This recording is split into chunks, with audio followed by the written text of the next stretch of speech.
Greetings from the apocalypse. Today I'm going to show you how to stretch things. It seems really simple, right? But it's something that can cause problems, so I promise you'll find this helpful. So I can't tell you how often I come up to a student who's trying to stretch, either a ring shank or a bezel or something like that, and this is what they're doing. They've got it like this, it's up in the air, and they're like, you don't have to make the dumb faces, I can't help it though. They're hitting it like that up in the air. Now, basically, that does nothing. Maybe get your arm a little exercise, which can't hurt, but that's not gonna make it stretch. If you have this set up so that what gives is the mandrel when you hit it. So, bing, you see what I'm saying? And even if I try to really clench real hard, which is something, by the way, I don't recommend in the studio, but even if I try really hard to hold this very tight, when I hit it, what happens? Just look at the top of the mandrel. What's giving, what's moving is the mandrel, and that's not helping you stretch your ring or your bezel in any way. So, this is what you actually want to do. So I just have a little silver bezel in here, but like I said, the principles are exactly the same whether you're stretching a ring shank or a bezel, okay?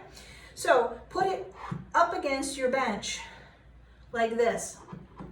See what I mean? So that it's leaned up against there. So that back top edge of this is pressed against here. Now when you go to stretch, you're gonna take your hammer. I'm using a leather mallet because I'm not trying to get this real beat up. I'm just trying to stretch it a little bit. If you use a metal hammer, it's gonna leave marks, and that could be more distortion than you're willing to accept. So I'm gonna take it, whoop, I'm gonna slip just to show you how to slip and seam. You're gonna hit downward like that. That way, when you hit this, it's actually getting hit in the back as well. The force is kind of getting distributed, and it's driving the bezel or the ring shank down all the way around. So instead of whacking it in one spot and thinning that one spot a little bit, actually you're getting the whole bottom to stretch a little bit, which is what you really want. So it's much more efficient. Now what I usually do, another thing too, if you're stretching a ring and you're doing it in a ring mandrel and you have the size that's marked on there, fine.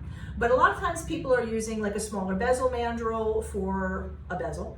And I say, well, has it grown any? Are you getting there? And they're like, oh, I don't know. You know what I mean? Like they're hitting it. They have no idea whether it's gone anywhere or not. So what I normally do, use some high-tech equipment, magic marker. When I first slide it on here and kind of roll it around and squeeze it down to the bottom, I just use my Sharpie and put a little mark right on there, just like that. So then when I whack it,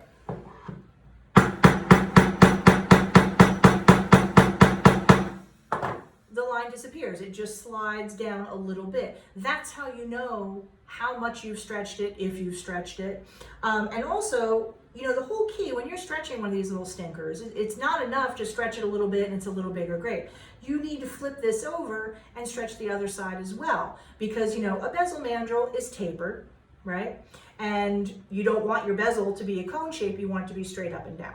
So whenever you do any stretching, and the same thing with the ring, unless the ring is very, very, very thin, I'm always going to take it and flip it over and stretch the other side as well, so that you don't start getting kind of a cone action going on. So having the mark on here, when I slide this off and flip it over, I can see exactly where my original mark was. I can whack it down a little bit, make a new mark, and that way I can just get the other side to match that same mark.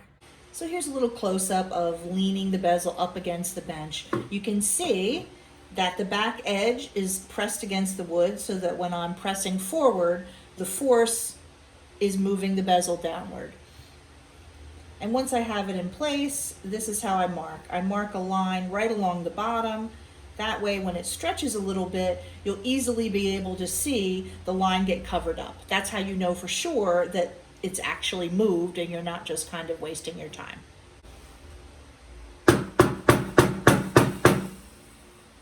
See what I mean? Line disappeared, so you know you've got it stretched just a little bit.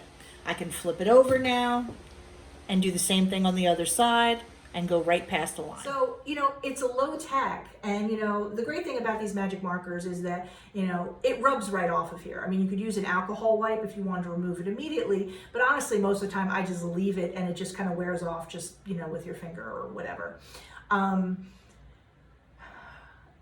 You need to try to take the guesswork out of these things. I mean, usually I stretch a little bit, mark where I've stretched it to, check it on the stone. Let's say I'm fitting my stone. And if that's not enough, I can do a little more. But by making a mark on here, at least I know, have I done something? Has it gone anywhere? I mean, one thing I will guarantee, if you're doing this like, up in the air thing, you're probably not getting any stretching anyway, so there'd be nothing to mark. So use your high-tech equipment, your magic marker and your magic eyeballs, and just mark as you're stretching and brace it up against the bench like that and whack downward, and you'll be shocked. You'll be stretching everything like that. That's it for today.